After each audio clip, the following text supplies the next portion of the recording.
नमस्ते स्टूडेंट, घर में रहिए, सुरक्षित रहिए।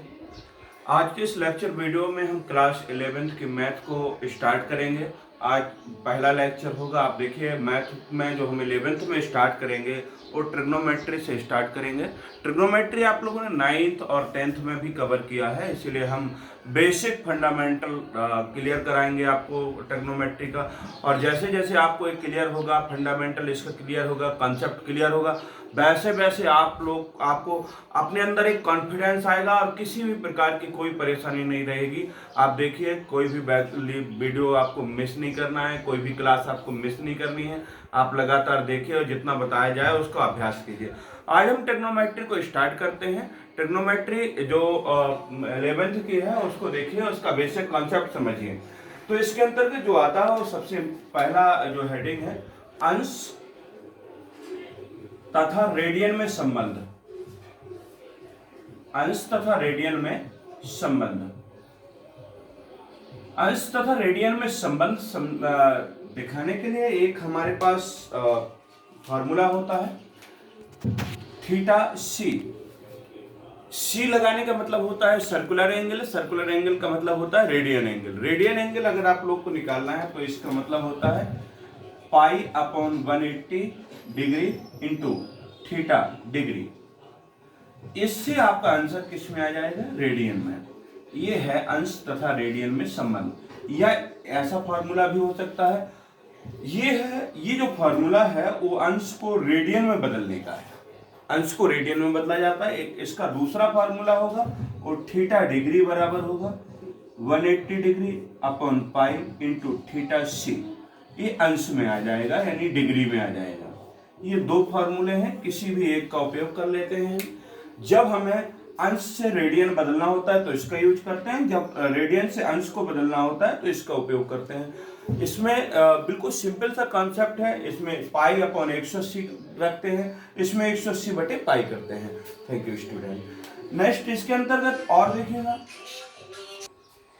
एक समकोण बराबर होता है 90 अंश, यानी अंश में है 90 अंश। एक अंश बराबर होता है 60, ये मिनट का चिन्ह है, 60 मिनट। एक मिनट बराबर होता है 60 सेकंड, ये सेकंड का चिन्ह। अब आप देखिए त्रिकोणमितीय अनुपात। देखिए आगे ट्रिग्नोमेट्रिक रेशियो, त्रिकोणमितीय अनुपात। त्रिकोणमितीय अनुपात देखने के लिए सबसे पहले हम स्टडी करते हैं समकोण त्रिभुज की। समकोण त्रिभुज, ये मान लिया एक समकोण त्रिभुज है। इस समकोण त्रिभुज का नाम है ए बी सी। इसमें कोण भी समकोण है, अर्थात 90 डिग्री का है, 90 अंश का है। कोण भी समकोण है। ये कोण हमने मान लिया थीटा है। थीटा के सामने की भुजा होती है लंब। इंग्लिश में इसको परपेंडिकुलर कहते हैं। लंब को हिंदी में एल से शो करते हैं, और अगर इंग्लिश में हम शो करना चाहें तो परपेंडिकुलर पी से शो कर सकते हैं। समकोण के कोण के सामने की भुजा लंब होती है और समकोण के सामने की भुजा कर्ण होती है, कर्ण के। और इंग्लिश में कहे तो हाइपोटेन्यूज कहते हैं, एच से शो कर सकते हैं, एच से। और तीसरी जो भुजा बचती है इसकी, उसको आधार कहते हैं, आधार। ए भी आधार हुआ, आधार को ए से शो करेंगे, और अगर इंग्लिश में देखें तो बेस बी से शो कर सकते हैं। तो इस प्रकार से एक समकोण त्रिभुज में कितनी भुजाएं होती हैं? क्योंकि किसी भी त्रिभुज में 3 भुजाएं होती हैं, इसलिए समकोण त्रिभुज में भी केवल 3 भुजाएं होती हैं। इनमें एक कर्ण होते हैं जो समकोण के सामने होती है, ये सबसे बड़ी भुजा होती है, कर्ण। अच्छा, अगर हम दो भुजाओं का रेशियो निकालें, दो भुजाओं का अनुपात निकालें, और 3 भुजाएं हैं, 3 भुजाएं में दो भुजाएं लेकर कितने रेशियो बना सकते हैं? तो आंसर आएगा 6 रेशियो बना सकते हैं, क्योंकि एक भुजा को 2 भुजाओं के साथ लिया जा सकता है। फॉर एग्जाम्पल, जैसे हम लंब ले लें तो लंब को आधार के साथ भी लिया जा सकता है, लंब को कर्ण के साथ भी लिया जा सकता है। तो एक भुजा को 2 भुजाओं के साथ लिया जा सकता है। इसीलिए 3 भुजाएं हैं तो 2-2 जब रेशियो बनेंगे, यानी 2-2 जोड़े बनेंगे, तो कुल मिला के 6 रेशियो बनाए जा सकते हैं। उन 6 रेशियो के हमने कुछ नाम रख दिए, आप देखिए उन नामों को। पहला जैसे आता है साइन थीटा। साइन थीटा हमने कहा लंब बटे कर्ण, या इसको कहते हैं L/K। लंब बटे कर्ण। दूसरा होता है कॉस थीटा। कॉस थीटा में हमने कहा आधार बटे कर्ण। इन दो भुजाओं के अनुपात को हमने कॉस थीटा कहा, आधार बटे कर्ण ए अपॉन के। तीसरा हुआ टेन थीटा, लंब बटे आधार, लंब बटे आधार यानी एल बटे ए। चौथा हुआ कॉट थीटा, आधार बटे लंब ए अपॉन एल। पांचवा हुआ सेक थीटा, कर्ण बटे आधार,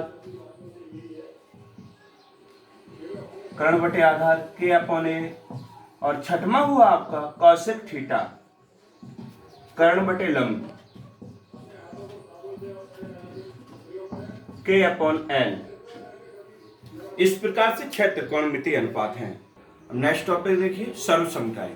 सर्वसमताएं अपने 3 है। पहला sine square theta plus cos square theta is equal 1। दूसरा 1 plus tan square theta is equal sec square theta. तीसरा 1 plus cot square theta is equal cosec square theta. इन सर्वसमताओं को सॉल्व करने के लिए हम त्रिकोणमितीय अनुपात यानी कि ट्रिग्नोमेट्रिकल रेशियो का उपयोग करेंगे। उसके लिए आप देखिए एक हमने डायग्राम बना, वही चित्र बनाया है समकोण त्रिभुज का जो पहले बनाया था। इस समकोण त्रिभुज के चित्र है। इसके अंतर्गत प्रूफ अगर देखना है आपको तो प्रूफ में पहला देखिए, पहला क्या है sine square theta plus cos square theta is equal 1। तो हम लोग ले लेते हैं sine square theta plus cos square theta. तो साइन स्क्वायर थीटा को लिख सकते हैं साइन थीटा का whole half square, cos theta का whole half square. Sine theta की जगह हम लोग लिख सकते हैं लंब बटे कर्ण का होल हाफ स्क्वायर, आधार बटे कर्ण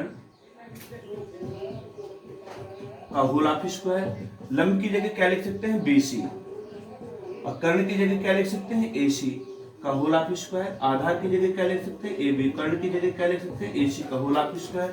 तो इधर लिख देंगे BC का whole half square upon AC का होल हाफ स्क्वायर। ओके, आगे लिख सकते हैं AB का स्क्वायर प्लस AB का स्क्वायर अपॉन AC का स्क्वायर। ओके, नाउ एलसीएम ले लीजिए AC का स्क्वायर, AC का स्क्वायर एलसीएम लिया तो BC का स्क्वायर प्लस AB का स्क्वायर। अब आपने देखा गया पाइथागोरस प्रमेय होते थे। पाइथागोरस प्रमेय 9th में आपने कवर किया था। पाइथागोरस प्रमेय को पाइथागोरस प्रमेय कहते हैं कर्ण का वर्ग बराबर लंब का वर्ग प्लस कर्ण का वर्ग बराबर लंब का वर्ग प्लस आधार का वर्ग, यानी कर्ण का स्क्वायर इज इक्वल लंब का स्क्वायर प्लस आधार का स्क्वायर। तो कर्ण में हम लोग क्या लिख सकते हैं AC का होल हाफ स्क्वायर। लंब में क्या लिख सकते हैं BC का होल हाफ स्क्वायर। आधार में क्या लिख सकते हैं AB का होल हाफ स्क्वायर। तो अब आप देखिए BC का स्क्वायर प्लस AB के स्क्वायर की जगह क्या लिख सकते हैं AC का स्क्वायर अपॉन AC का square is equal 1। Sign square theta plus cos square theta is equal क्या आ गया 1। Hence proof. सेकंड सर्वसमता, दूसरे सर्वसमता को प्रूव करना है 1 plus tan square theta is equal sec square theta. तो हम लोग ले लेते हैं 1 plus tan square theta. Okay, 1 की जगह 1, टेन स्क्वायर थीटा की जगह लिख सकते हैं टेन थीटा का whole half square. Tan theta की जगह हम लोग क्या लिख सकते हैं लंब बटे आधार एल अपॉन ए का होल हाफ स्क्वायर। 1 प्लस लंब की जगह क्या है BC और आधार की जगह क्या है AB का होल हाफ स्क्वायर। ओके, यहाँ लिख सकते हैं हम लोग 1 प्लस BC का whole half square upon AB का whole half square. Now taking LCM AB का होल हाफ स्क्वायर, AB का होल हाफ स्क्वायर, AB का होल हाफ स्क्वायर यहां आ जाएगा और प्लस BC का होल हाफ स्क्वायर। AB का होल हाफ स्क्वायर अपॉन में है और AB का स्क्वायर प्लस BC का स्क्वायर अभी अभी आपने पढ़ा था कि AC का whole half square is equal AB का स्क्वायर प्लस BC का स्क्वायर, इससे पहले वाली सर्वसमता में। तो इसकी जगह हम लोग क्या लिख सकते हैं AC का whole half square. Now AC upon AB का होल हाफ स्क्वायर लिख सकते हैं। AC की जगह क्या है कर्ण के और AB की जगह क्या है आधार A का होल हाफ स्क्वायर। कर्ण बटे आधार वाले ट्रिग्नोमेट्रिक रेशियो को क्या कहते हैं सेक थीटा। सेक थीटा का whole half square is equal sec square theta. तो 1 plus tan square theta is equal क्या हुआ sec square theta. Hence proof. Second आपको सर्वसमता सिद्ध हो गई। अब तीसरी जो सर्वसमता है 1 plus cot square theta is equal cosec square theta, समेश करिए, इसको करके दिखाइए। ओके।